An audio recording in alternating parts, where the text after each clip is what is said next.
Are you struggling to land clients as a virtual assistant? Have you been sending out pitches but getting a grrr in response? You know, that cricket voices in response.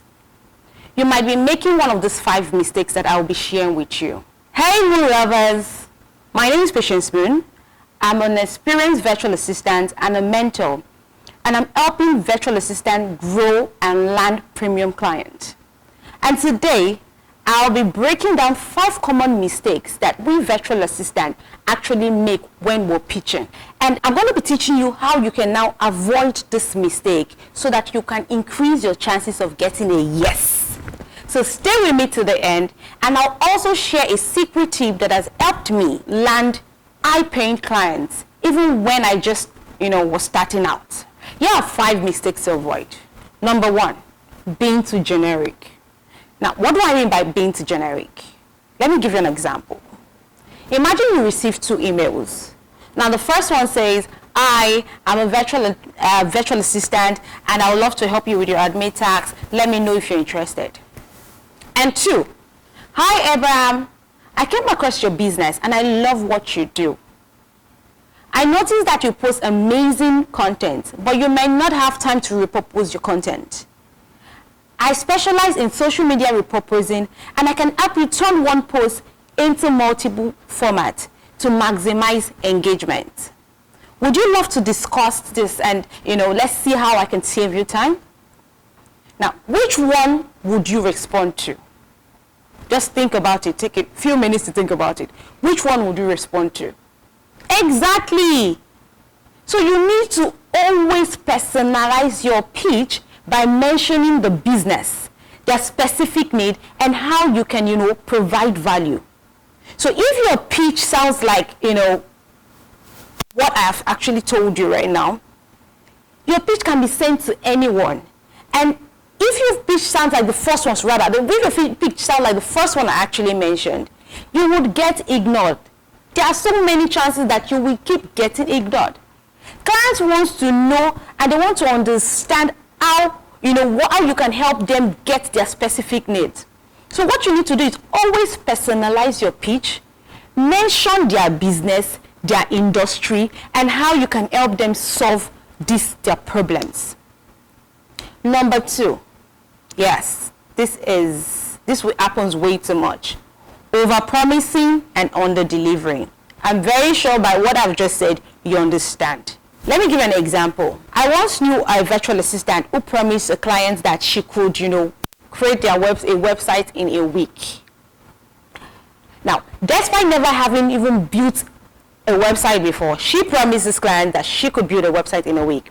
Now, she spent sleepless nights trying to figure out how to do it. But in the end, the project got delayed and the client was disappointed. Now, what am I trying to say? Do not make this mistake.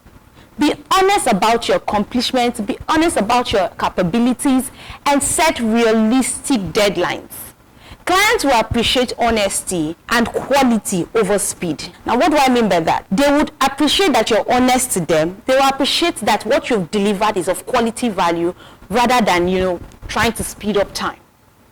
It is actually tempting to say yes to everything. I did that a lot when I was starting out.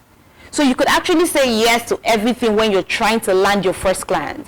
But trust me, if you cannot deliver that or what you have actually said or what you've actually promised, it will ruin your reputation. It would hurt your reputation. So you have to be honest about what you can do and then set realistic expectation from the start. If you can finish it in 2 weeks, fine. If not, let them know. Number 3 is lack of follow-up. Lack of what? Follow-up. You do not follow up, which is terrible. I'm going to pitch another example. Yes, I'm really going to be doing a lot of examples today, permit to me. Now, this example that I have for you for follow-up is about me.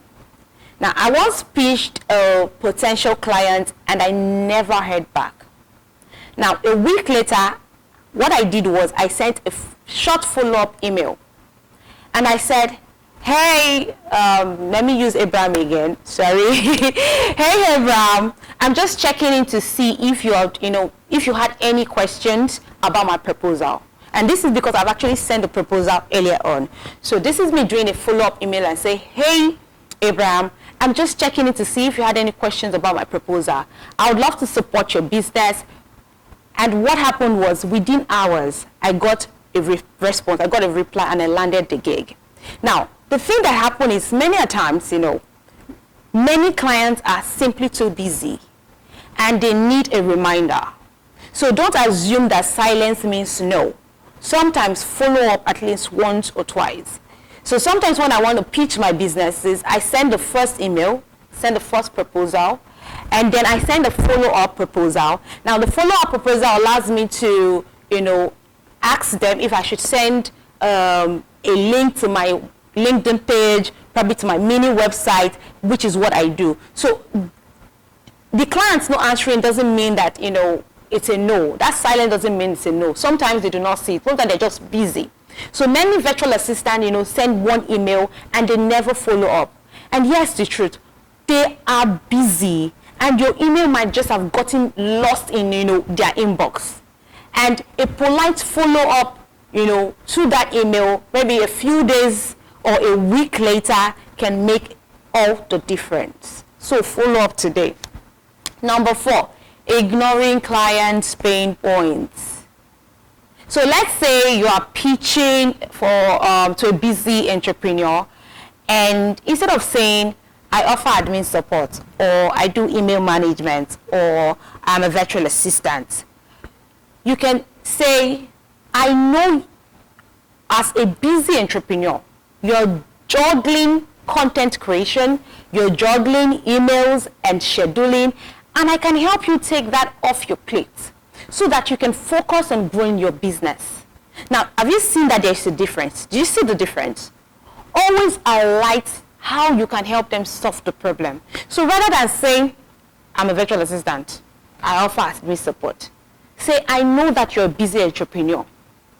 So instead of you juggling, content creation, emails, scheduling, I can help you take that off your plate so that you can focus on growing your business. Your pitch should not just be about, what you want to do or what you can do or what you do. It should be more about your clients. It should be more about them. Now, what problems are they facing? How can you help them make their life easier? And once you know that, address their pain points directly to be able to, make sure that your pitch is more compelling. So addressing their pain points directly makes your pitch way more compelling than, the regular and random stuff what you would have said. Number 5, not showcasing your unique value. Now, a lot of us make this mistake.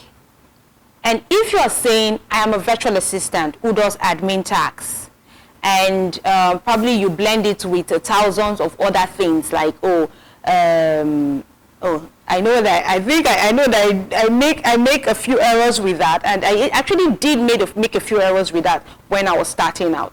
So instead of just saying, I'm a virtual assistant who does admin tasks, you can blend it with thousands of other things. So instead of you just highlighting your unique skill, what you should do is maybe you have a background in customer service, you have a background in graphics design, you have a background in content creation, and maybe you have actually helped past clients solve issues. You've helped them to increase their engagement by probably 50%. Show your strengths. Now you get them, now you do them. Sorry about my pidgin, but it is you that has done this in the past. So show your unique value, show your strength. Now that is what will set you apart from other virtual assistants. Because you might be thinking, what would even set you apart? What's that different thing that will set you apart from other virtual assistants? Do you have a unique sell? Do you have a special strategy? Do you have past successes? Do you have stories that you've done something in the past? Make sure that you highlight this in your pitch.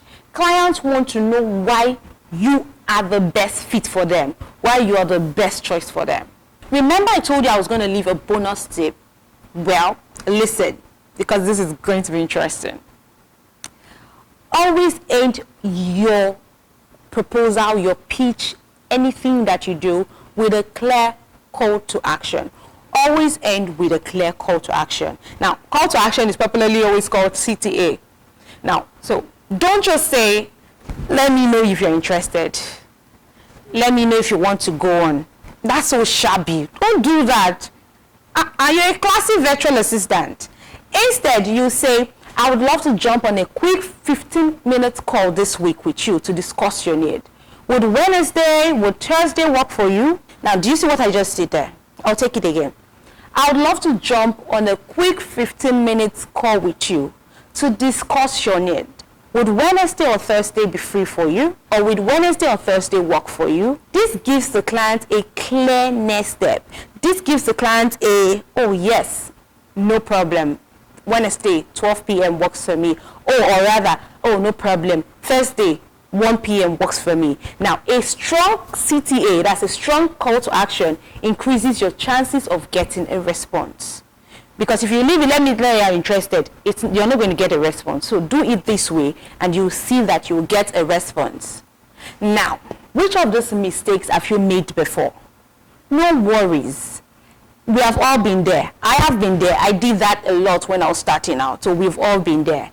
But I need you to drop a comment below and let's talk about it. Let me help you fine-tune and look into most of the mistakes that you've made and help you correct it. And if you found this video helpful as usual, do not forget to like, do not forget to share, do not forget to subscribe for more virtual assistant tips every week. Until next time, keep pitching with confidence and landing those dream clients of yours. What did I say? Until next time, keep pitching with confidence and landing those dream clients. Bye for now.